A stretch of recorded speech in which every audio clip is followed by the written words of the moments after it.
Amerikada Halloween sezoni ham kirib keldi. Bugun sizlarga Amerikadagi eng populyarni Halloween magazinini obzor qilib beraman.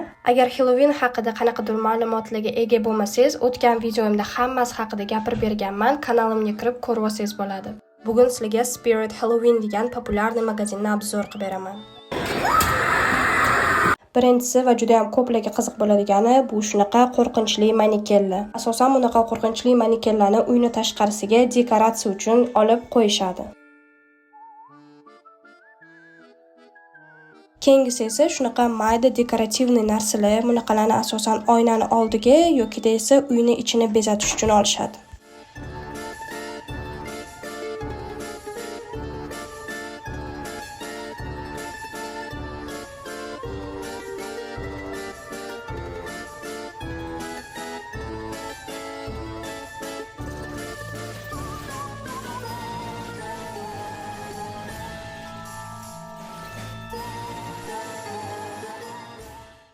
Uchinchisi esa shunaqa maskali qator.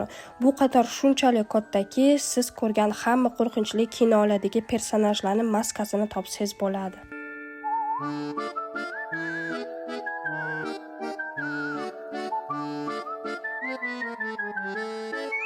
Keyingisi esa bu har xil kiyimlar qatori. Bilasizlar, bu yoqda 31-oktyabr kuni Halloween kuni hamma har xil kiyimlar kiyib, bir-birinikiga borib har xil shirinliklar yig'ishadi. Bu yoqda faqatgina qo'rqinchli personajlar emas, hamma multfilmlarning ham kiyimlarini topsangiz bo'ladi. Mana misol uchun yaqindagina chiqqan Wednesday 2-sezonini ko'rgan bo'lsangiz kerak, bu yoqda Wednesday personaj uchun ham hamma narsalar bor ekan. Va o'sha biza yaxshi ko'rib tomosha qilgan Harry Potter ham kiyimlari kelibdi. Faqatgina kiyimlarini emas, shunaqa galstuklari, noskilari, kerak bo'lsa o'sha Harry Potter ochkilarigacha ham bor ekan. Va o'sha populyarniy bo'lib ketgan koreyscha doramani ham kiyimlarini olib kelishibdi.